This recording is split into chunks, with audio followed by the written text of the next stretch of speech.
guys, what is going on? Blossoms back, and welcome back to an episode of Tab Drives. In the last 3 car updates, we have received more than 1,000 cars, okay? European New Wave, American Overdrive, and Asia Pacific Grand Prix. And I'm going to be comparing all of them side by side in a bunch of quirky little tests that don't really mean anything, but it's kind of fun to have a look at, okay? So as always, I'm going to turn off my camera and let's get into today's video. Alright, so European New Wave, American Overdrive, and Asia Pacific Grand Prix. How many cars came in each update? Well, with European New Wave, we saw 320 cars. Then, with American Overdrive, we saw 332. And in, I'm not American, but Asia Pacific Grand Prix, APGP, we saw 366 cars. So, yeah, as you can see, that should be over 1,000 cars in the last 3 updates, right? So, a lot of new stuff has come into the game. Let's see which has been the most exciting updates so far. We're going to start off in a general sense. These are the top 3 cars that each update provided. So, with European New Wave, as you can see, there's a cumulative RQ of 327. Obviously, there's the 116 RQ McMurdery, whatever it is. The 106 RQ Pininfarina, and the 105 RQ Pininfarina Batista as well. Then, with American Overdrive, we saw the 108 RQ Dodge Dart, the 103 RQ Draco, and the 95. So that's a pretty big drop, right? 108, 103, 95. All the way down to the Chevrolet Corvette Daytona prototype from 2012.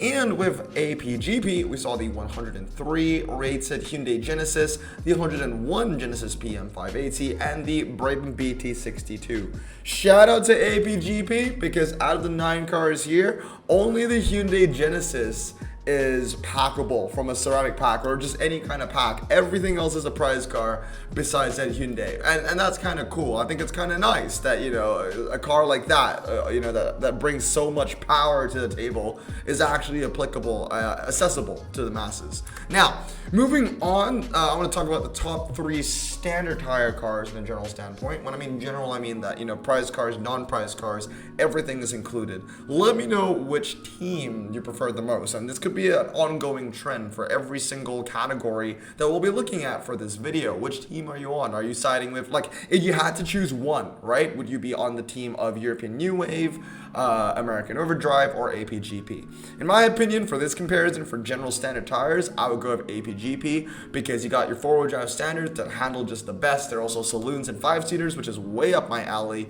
In second place, in my opinion, is you know, American Overdrive with the Cadillac, the Buick, and the CT5. And last but not least is ENW. ENW's standard tire game is weak. It's so weak. Both of the top-end legendaries are terrible. And the Skoda as well, the superb hatchback, just not looking good. One of the worst ranked, or the wrongly most, like the most incorrectly rated, like 4-wheel drive standard in the game. Now moving on, general standard for all surface tires. Again, on the first row, European New Wave, we've got the Citroen Xantia. We have the Volvo XC90 and the Volvo C40 Recharge. So there's a big drop there, 96 to 74 to 71. It's an even bigger drop though with American Overdrive. The top 3 all surface tire cars, Dodge Dart Global Rallycross at 108, and it just drops all the way down to 67 with the Cadillac Escalade V and the Ram 1500 Revolution. It's a little bit more, I guess, high-end-ish on APGP with the Hyundai Genesis and the Hyundai Veloster. That being said, it just drops all the way down to the Mitsubishi Pajero Evolution 2+2. So it's really interesting to see that in the last 3 updates, you know, in terms of packable all-surface tire cars, there's not been much, right? Like, in terms of, like, the epics, there aren't any legendaries up for grabs. So in the last 3 updates, in terms of packable all-surface tire cars, the best thing you can get is the Volvo XC90 at 74. It's a pretty sad pool of cars. Now, moving on, general sense for off-road tire cars. Again, the Citroen C3 WRC kicks us off. for E&W, Skoda Fabia, and the Citroen C4. What's pretty cool about E&W is that 2 out of 3 of those cars are packable, so only one surprise car. We move on to, now this is the kind of annoying thing, in my opinion, about American Overdrive. All of the best cars are locked behind a prize car tag, and I don't know why. Even with the off-roaders, like, they could have just added one that was packable. If you look at APGP, for example, right, you got the Hyundais, and the Mitsubishi Lancer. Only the i20 WRC is a prize car, with the i20 WRC from 2014 being, packable, as well as the Mitsubishi Lancer WRC 04. But when it comes to American Overdrive, neither the Ram, the GMC, or the Chevrolet are, packable cars. And it's not like they're even that good. The Hummer might be pretty cool because of that ridiculously low 0 to 60. But when you compare the Chevrolet Beast to, the cars from the other updates, it's nothing. It's absolutely nothing. All right, now moving on in a general sense for saloons, we're going to start off with European New Wave with the Citroen C-Elise, I'm going to be butchering a lot of these names. I do apologize. Both of them front-wheel drive gods, as well as the Volvo S60. So a bit of a drop, 75, 74, and 65. When it comes to American Overdrive, it looks a little bit better. Legendaries across the board, and 2 out of 3 of the cars are actually packable, which is pretty cool, considering that E&W, only one of the cars, and the worst one, the S60, is packable. So at least from American Overdrive, you can get yourself a CTS-V sedan, which a lot of people might have from the most recent Koenigsegg final, as well as the Cadillac CT6V, only the Blackwing being locked behind a prize board. When it comes to APGP, once again, it's the same scenario. You can get 2 out of 3 of those cars as well. It's a tough one. I think most people are going to go for, Team APGP in this one. But for me, it's a tough one because I really love those Cadillacs. Actually, it's just a tough one across the board. If you're a front-wheel drive collector, you might want to go for E&W. Saloons look pretty good from the last 3 updates, aside from that Volvo S60, of course. Now, moving on, next thing I want to talk about general convertibles. As you can see, E&W takes the cake here, I would say. One of them is packable with the Radical SR10, and you have 2 prize cars, the SR10 XXR, as well as the Koenigsegg Yamera HV8, which is considered a roadster. Then, when it comes to American Overdrive, we have, the Chevrolet Corvette Stingray and the Chevrolet Serve 2, both of which are packable. Then you have the Chevrolet Corvette GS2, which is a prize car. Then, last but not least, when it comes to APGP, every single one of those cars are prize cars. Well, actually, the MX-5 GT race car, that's a prize car, right? Is it a prize car? I actually don't know. It's such an irrelevant car. I really don't know. I think you can unpack that. Because I reviewed that car in Overrated or Overpowered, and I don't usually do prize cards for that series. So yeah, you can get the MX-5, but I don't think anybody would really rave at the fact of that. Okay, now moving on to the next comparison, we've got pickups. Now, this is where we see, I guess, this is more of a speciality trait for American Overdrive. Again, it's the 3 prize cars, right? The Beast, the Ram, and the GMC Hummer. And then moving on to APGP of the Hyundais and the Mitsubishi Triton. And then there's a huge, like a massive drop off. E&W did not bring a lot of utes and or pickups. We start off with the Ranger Raptor, then it just drops to the Super Air Skoda, then it drops to the common Skoda Funstar, whatever you want to call it, man. So that's a pretty interesting one to look at. Then we have the general sense for estate. So this includes prize cars, non-prize cars, but actually everything here is packable. Oh, everything but the Volvo. So E&W brought the Volvo, which is a pretty cool one, actually. I kind of want to max it out. Very niche car, not a lot of estate off-roaders. We got the Volvo V60 T5 and the Skoda Superb, both of which are terrible. Then we have, for American Overdrive, not a lot of estates, actually, with the Buick Regal Tour that just drops to rare, with the Buick Volite. Yeah, there are 2, the EV and the PHEV. And then with APGP, the Mitsubishis kind of take the top 2, as well as the Mazda Familia. So there's a huge spectrum of cars here, from epics to super rares to rare. Now, I do believe that we're now moving on. Oh, no, we're staying with the general. Okay, this should be the last of the generals, and we move on to the non-prize car segment. So for the SUVs, as you can see, American Overdrive comes with the strongest showing, I believe, of 2 legendaries, the Draco Dragon, the Cadillac Lyriq, as well as the Buick Electra, which is like a borderline SUV. And then, obviously, with E&W, we have the Volvo EX30 once again, the Volvo CX90, and the Skoda Afrique. The Skoda Afrique, pretty decent one actually. A car to consider maxing out if you have won it. And then moving on to APGP, I would say that they've got the weakest showing for this one with the Mitsubishi Pajero, the Moab, as well as the CX-60. Now we should be moving on to our non-price series. Yes, let's talk about packable cars. So, in terms of the last 3 updates, like, what would you get most excited about? You know, if you were to open a APGP Carbon, American Overdrive Carbon, or an E&W Carbon. So if you open an E&W Carbon, the best 3 cars you can get is the Radical SR10, Zenvo TSRS, and the Radical SR8 RSX. And then for obviously for American Overdrive, you get the Corvette C7, C8, R, and the Chevrolet Corvette IMSA GTO. And then obviously for APGP, you get the Hyundai Genesis and the Brabham. So in my opinion, I mean, I'm speaking of heavy bias, but I would take American Overdrive any day. They got the best handling car, right? It's Corvette of 98. Obviously, the Radical is a better twisty car, but I don't care. I would still go for American Overdrive. In my opinion, I think the weakest showing goes to APGP because those Brabhams are pretty bad. Okay, they're not that bad anymore. I used to attack those Brabhams so much because they used to be RQ like 97, 98, which they definitely did not belong. But now as 92 RQs, it makes more sense. Like, they deserve to be around that 92 mark. But then again, I'd rather just take the Corvettes any day of the week. All 3 of them are fantastic. 2 of them, the C8 and the C7 are twisty beasts, and obviously the IMSA GTO C4 is a fantastic dragster. So yeah, moving on now, non-price packables. Let's talk about the best epics that you can get for each of 3 updates. Obviously for E&W, I mean, the Skoda Superb being at the top is kind of just meh. It's kind of interesting that the previous 2 updates that we got actually didn't bring in any new RQ79 packable cars. No 79s at all, because the highest for those 2 updates are 78. Skoda Superb 78, Chevrolet Corvette Stingray 78.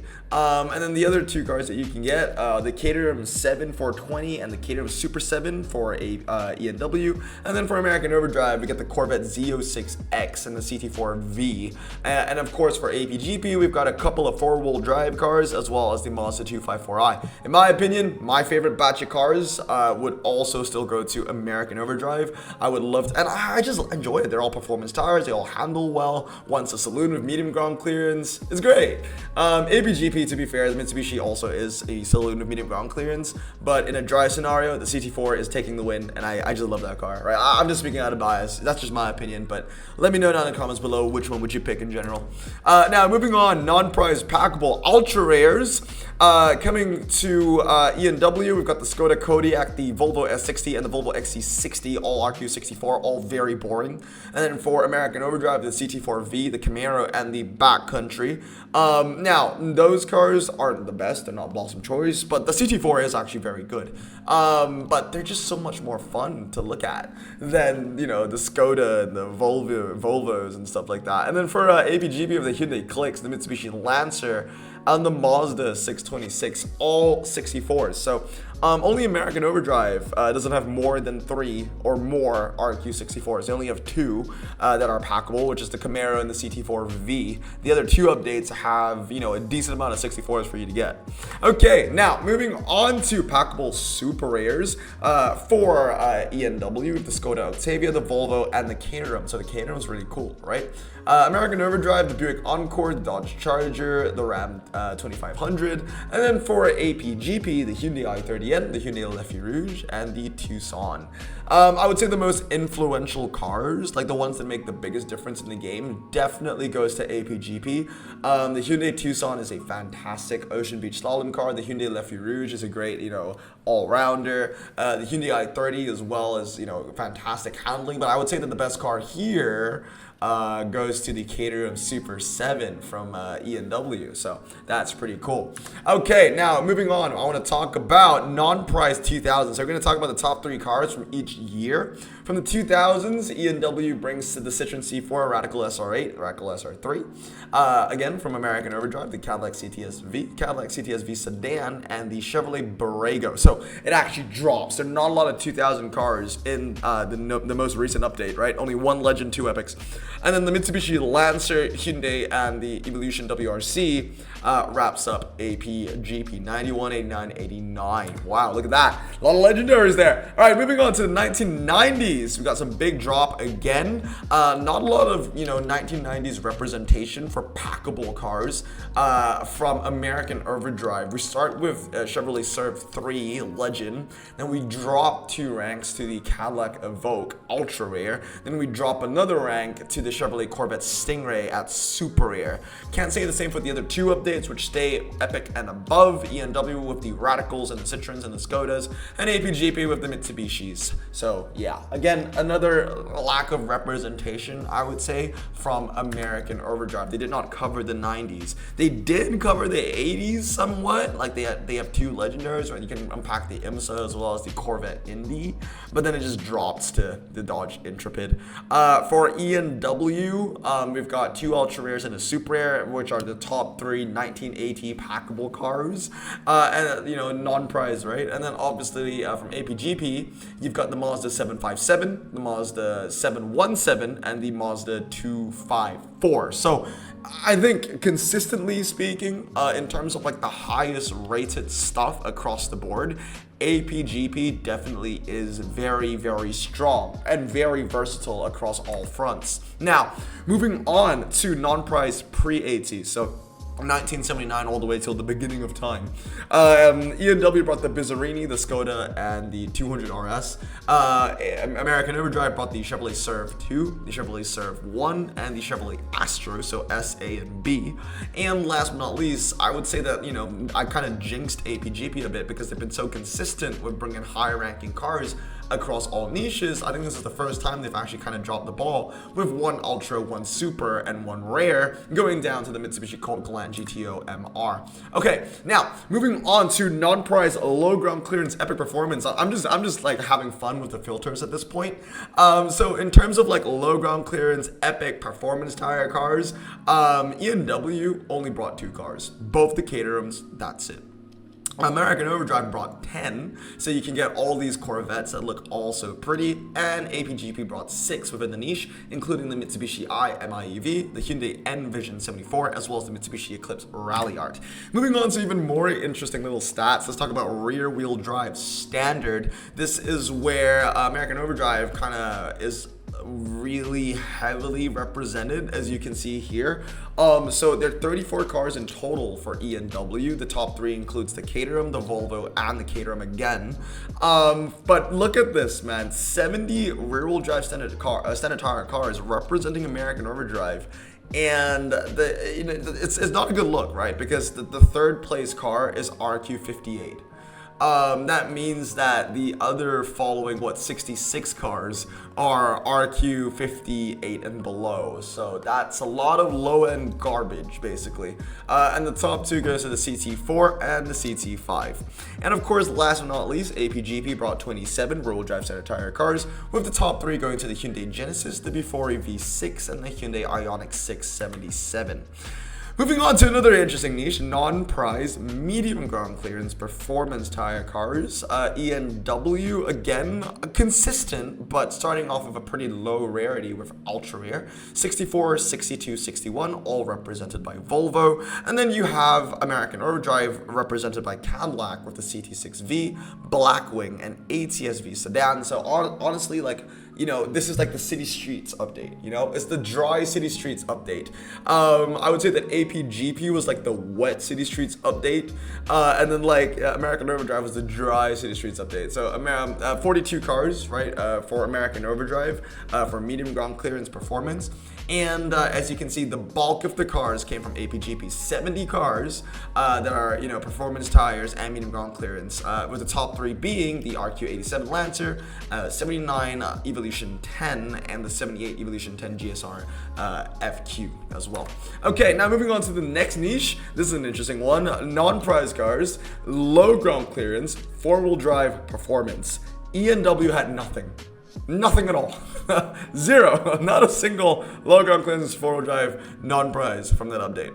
But moving on to American Overdrive, we have the Draco GTE, the Chevrolet Serve, and the Chevrolet Serve 3. So, they've got that niche covered, as well as APGP, with 12 cars in total, including the Hyundai RN30, the Mitsubishi, as well as the Eclipse Rally Art. Now, moving on to another one, we've got epic prizes. So, which update brought brought the best prize cars, right? So there are 8 epic prizes with ENW. The top 3 include the Citroen ZX, which I'm not very interested in getting, the Citroen Elise, that I'm very interested in getting, and the Ford Supervan 3, a car that I'm not interested in getting. Moving on to American Overdrive, I'm interested in all of them, especially the Camaro GT4R. Then, last but not least, and they brought 10 epic prize cars in total, and then last but not least, APGP brought 9 epic prize cars in total, with the top 3 going to some of the best. I mean, I want all of them. The Mazda 323, the Mazda Charisma GT, and the Mitsubishi Lancer Evolution. The fact that those 3 prize cars are the same RQ as that Citroen makes no sense to me at all. I understand that the ZX Citroen might have high ground clearance. I don't care. I care about the handling. That's what I care the most when it comes to these 4-wheel drive off-roaders. Now let's move on to ultra rare prizes. ENW only brought 1 ultra rare for you to get, and if you want it, you want it. So they've already released it. The Bizzarini 5300 GT. So 1 car there. American Overdrive brought 4 ultra rare cars that are prize cars. The Chevrolet Colorado ZR2 race truck, the Dodge Durango Pursuit, as well as the Cadillac Voyage. Now both of, 2 out of 3 are 4-wheel drive center tire cars, which should be very useful for the American Overdrive niche, considering that they have 70 rear-wheel drive center tire cars. This would break up the meta. And then last but not least, we've got 7 cars representing APGP for the niche. We've got the Befori, the Hyundai, and the Fastback Time Attack, which are both Hyundais. Now, moving on, we got the ultra rare handling. So, again, I'm just filtering just for funsies. I want to see who's winning what. The highest handling ultras in each update. American Overdrive brought nothing, man. The highest rated ultra is 85.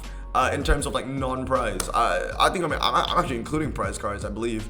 But yeah, the highest rated one from American Overdrive is a 85. Very sad score. We've got the Cadillac of 84 and the Camaro of 83, both of which are medium ground clearance. There were just no low ground clearance rear-wheel drive. It's crazy that there's not a single low ground clearance, rear-wheel drive American Overdrive car that can handle 85 or above. That is just, wow, really?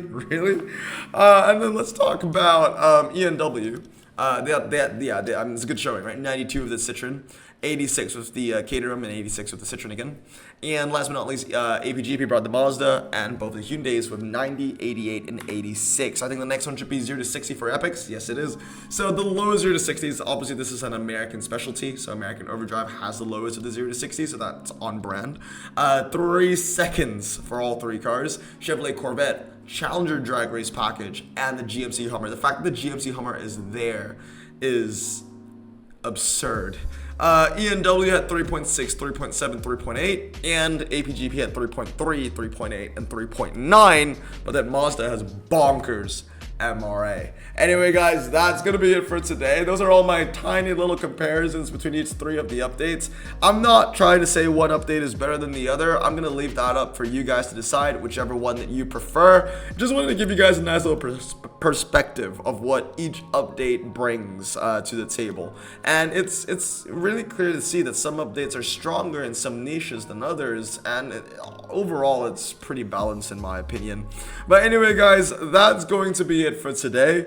I hope you guys have a great day. Stay safe, wash your hands, and blossom out. Peace.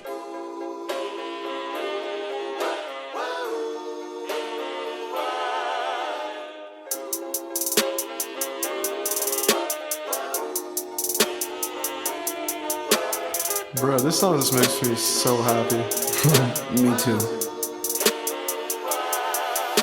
Imagine being Asian in the 50s, looking nifty, leather jacket, looking sleek, look like Presley, look so deadly. Got a jukebox back at home, feeling jazzy, turn it on and play it slow, like the movies with the ladies. They so fine. Imagine being Asian in the 50s, looking nifty, leather jacket, looking sleek, look like Presley, look so deadly. Got a jukebox back at home, feeling jazzy, turn it on and play it slow, like the movies with the ladies. They so fine. Sit back, relax in my Bonneville Pontiac. Hold tight all night, cruise to Jacksonville, Atlanta.